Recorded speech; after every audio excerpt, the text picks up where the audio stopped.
Good bikes have been made, and other bikes have rose up to challenge those.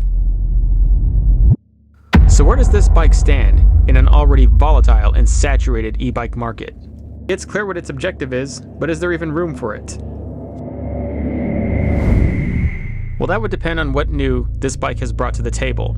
It doesn't have to bring much to beat the competition. Just a few things that really matter that most have forgotten about. And it would have to travel well anywhere. From a beach sidewalk like this, to a town stroll, all the way up to you-know-where. Its components and interface would have to be suited for any terrain. And if it can do these things, then it will already, in short, done what no bike like this has. This is the Grand Teton Pro by Vanpowers. When you order one, it will come in a box like this. Any bike like this will require some assembly, so we'll show you how now.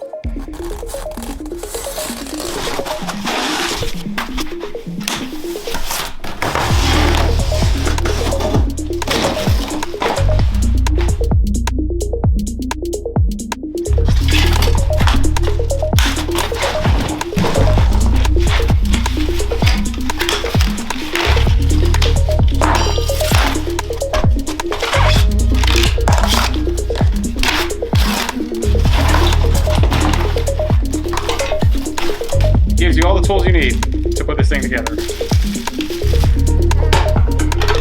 Oh, it's freaking cool.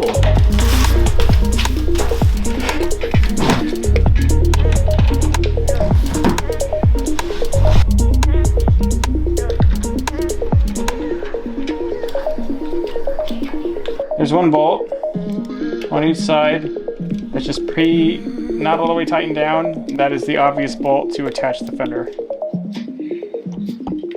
It's not meant for this. Yeah, that is. Okay.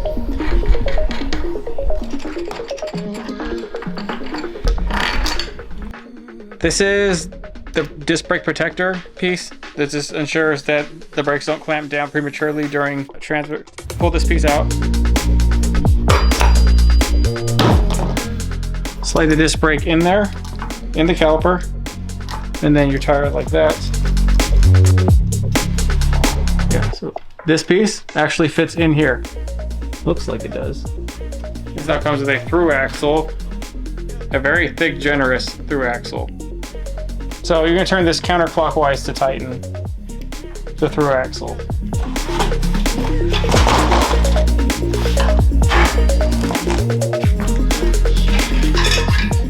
After you get the main part of the bike fixed, it's just a bunch of small components here and there. The mounting points for the fenders are obvious, and they already have screws in them halfway in just so you can take them out and then permanently fasten them. You take the front disc brake hose and you pop it in that groove so it stays out of the way of the tire.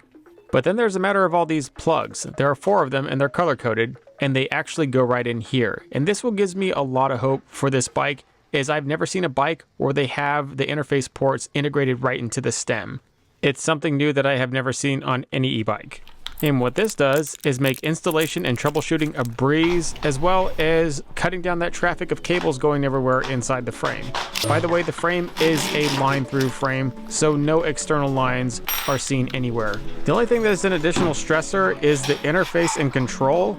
You have to take the left grip and brakes and control off to put it on there, but once you do it, it should be assembled and look just like this, and power up like this. Another crucial detail item is just how well the extras come. Really detailed manuals, even touch-up paint. Never seen that before. All the tools and extras needed, spare keys, and an app that pairs through a QR code specifically to your bike so it can never link to anybody else's. With tons of additional features in the app to fine-tune your bike all the way to making it a Class 3. And that completes the full installation and completion of this bike. Now you can just sit back and look at what you put together. This, a very nice, fine-tuned, great attention to detail. And speaking of attention to detail, 8-inch rotors, 203mm, that's high-end mountain bike grade stuff. And I'm not sure why all bike companies don't put 203mm on these bikes. They're heavy. They're 70 plus pounds. They go almost 30 miles an hour. It's obscene to put 160 or 180 millimeter rotors on these. Those small rotors are for motorless bikes, and 203 should be the standard. I don't know why more bikes don't do it, but this one does, thank heaven. Something else it did was a 9-speed drivetrain. Thank heaven, because most bikes like this are only 7 to 8 speed, and that in my opinion is really not sufficient. That's like a road bike drivetrain, not anything that you can really take off road and go up a hill, which we'll demonstrate later why a 9-speed is so crucial. And overall, the frame just has such nice attention to detail, perfectly molded, no obscene welds that you can just see sticking out of the paints. But what separates one nice bike frame from another is generally the components, and all the components on this bike are just a notch up from the rest of the ones in this class. Yes, Aventon, I'm talking about you.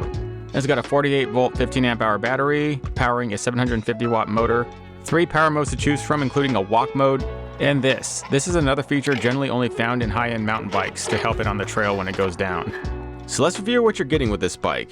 First of all, it's got a thumb throttle for effortless control with no pedaling. You have the option for an advanced T-Box smart system. We'll get into more of that, but the Grand Teton Ultra has that feature. The bigger advantage of the bike is how well the app is made. There is an anti-theft tracking and geofencing, meaning the bike can't leave a certain perimeter without it notifying your phone. Bluetooth keyless unlocking once your phone gets close enough to the bike, which is something that some of the most advanced cars in today's market have. SOS emergency rescue, 20mm suspension fork with lockout, embedded automatic tail lights, 203mm hydraulic disc brakes, and a 9-speed drivetrain. All these things put it just one step above all of the competition in its range. And now we're off to finally test it. See how well all these features actually work. Is there a lot of cohesion between the features that make them very useful, or are they just gimmicks? The 26-inch rims with 4.0 fat tires are going to make this bike ride like a 29er, meaning it's going to have more angular momentum as it rolls over things. And so by that factor alone, it needs less suspension to be effective, versus say a bike like this with only 20-inch wheels with less angular momentum would need more in order to equal the same smoothness this bike just has naturally. I'm just riding it around in eco. I could put in sport, but there are people around just enjoying their day like I'm enjoying mine, so keeping it in a nice safe mode, pedaling down the road. The eco mode essentially just takes the weight off the bike to feel like it's a normal bike, maybe with just a little bit of assist, and you have no problem pushing this big bike down the road.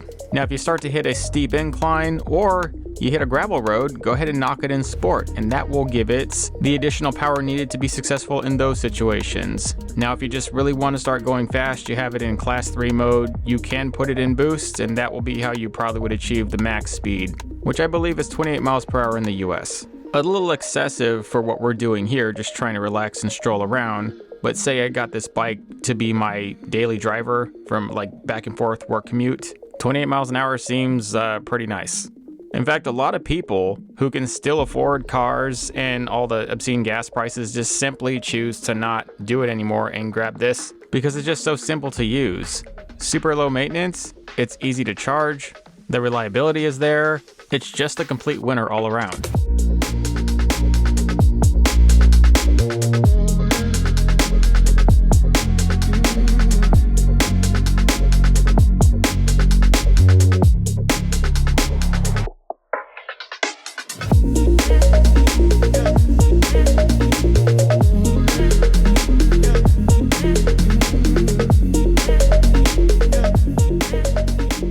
Now, I can ride this thing all around the sidewalks and the streets and tell you how great it is, but at the end of the day, any e-bike can do this. This is not a real testament of what this bike's capable of. It's labeled as all-terrain, so we will put it through those paces as such. I can think of no better place than the desert hills of Arizona as proving grounds for testing. Now, to be fair, most all e-bikes with 4.0 fat tires track really well in low-level gravel like this lot, or just even a basic dirt road. It's when you put it on a serious trail that the bike gets exposed for what it really is. It's a combination between loose dirt and the rocks and just the rugged terrain that really start to expose the motor, and you actually start to need the pedal assist. Now, most people ride these bikes around like they're just a glorified moped, just an electric motorcycle, and the pedals are simply just there for a gimmick, and they're not very usable. But in a bike like this with an actual torque sensor, it means the minute you press down on it, it feels the torque from your feet. So it will parry your movements, meaning that it will only apply torque when you provide your own organic torque from pedaling. It'll just amplify your movements. But an actual trail like this is where a good drivetrain comes into place, because you'll start to see just how much that motor will not carry you up a hill the way it'll carry you on a street or a sidewalk with an incline this steep. You actually have to bust out the drivetrain and pedal. And if the cranks are too short, you have no organic torque momentum. And if the drivetrain is not sufficient with the low enough gear, you can't climb a hill like this. Even in boost mode, if I'd only had a 7 or 8-speed drivetrain, I would not have made it up there. And 7-speed drivetrains are like the norm for most e-bikes like this. And this is a trail line that most high-end e-mountain bikes with 12-speed drivetrains go on. And that's why I wanted to put this one to the test, to see how well it would do here in the moment.